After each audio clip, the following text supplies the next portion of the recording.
خير أمة أخرجت للناس تأمرون بالمعروف وتنهون عن المنكر وتؤمنون بالله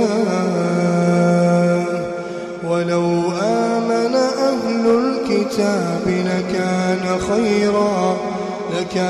خيرا لهم منهم المؤمنون وأكثرهم الفاسقون.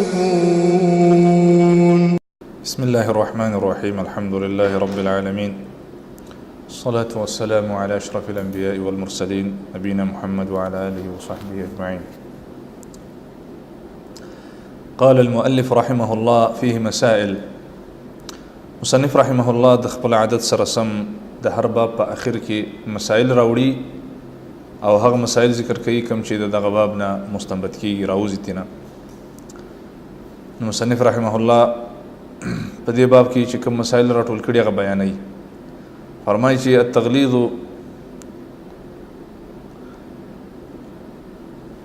في لبس الحلقة والخيط ونحوهما لمثل ذلك. مخکې بیان شو چې هغه حذیفه رضی الله عنه هغه تار شلولی و دا کس نه و آیات ورته ذکر کړه چې وما یؤمن اکثرهم بالله الا وهم مشرکون. نو سختي به کولی شي وجه دا ده چې د دې لارې نه د انسان عقیده خرابېږي. د عقیدې حفاظت لپاره به د دې خبرو لحاظ کولی شي. دا وړې خبرې نه دي، د عقیدې سره تعلق ساتي لوی غټې خبرې. دویمه دا ده چې ان الصحابي لو مات وهي عليه ما افلح. دغه صحابي چې رسول الله ته وفرمایل چې وإن مت وهي عليك ما افلحت ابدا، که چرته ته مړ وې او مړ شي او دا د باندې وي هېڅکله به کامیاب نه شي. اگر چې دغه صحابي دا عقیده وه چې دا خو صرف سبب دی، پته ورته نه وه، نو په دې کې دلیل دی لکلام الصحابه ان شرک الاصغر اکبر من الكبائر. شرک اصغر چې دی دا هم د کبیره ګناه نه ډېر لوی دی په قباحت کې، په ګناه کې.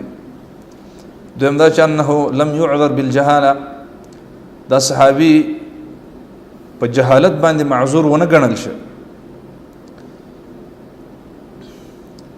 ځکه چې خپل عقیدې غم پکار دی، د دې اصلاح پکار ده. بل دا چې انها لا تنفع في العاجله بل تضر لقوله لا تزيدك الا وهنا.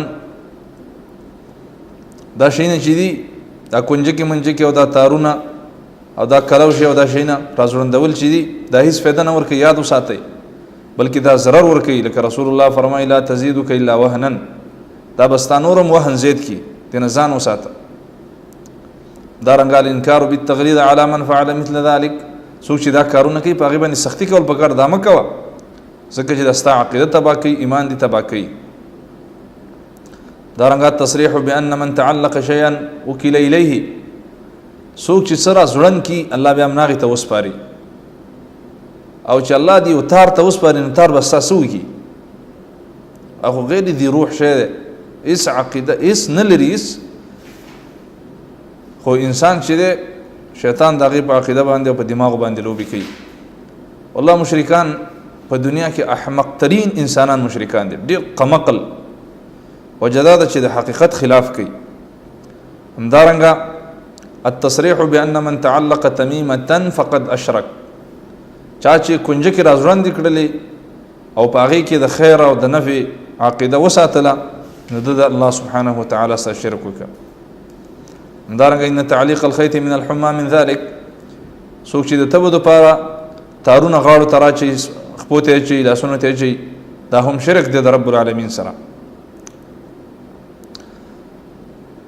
همدارنګه دا هغه مسایلو چې د دې باب نه مستنبط شوي وو. محترم ورونو، د توحید چې څومره اهتمام وکړی شي دا کمه ده. وجه دا ده چې دا زموږ او ستاسو د پیدایش هدف دی، زموږ او ستاسو د پیدایش مقصد دی. ټول انبیاء کرام په دې مسله باندې راغلي وو، ټول آسماني کتابونه د دې مسلې دپاره نازل شوي دي، پیغمبران په دې مسله باندې شهیدان شوي دي. د دې مسلې به الله سبحانه وتعالی تپوس کوي. دا مسله معیار دی چې د چا چې توحید عقیده نه وي اعمال هیڅ اهمیت نه لري.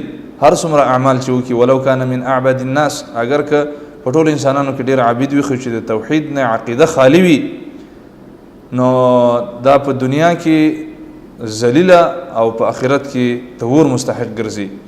د دې وجه نه په خپل ځان باندې رحم کول پکار دی او د خپل عقیدې اصلاح پکار ده. والله تعالی اعلم وصلى الله وسلم وبارك على نبينا محمد وعلى آله وصحبه أجمعين.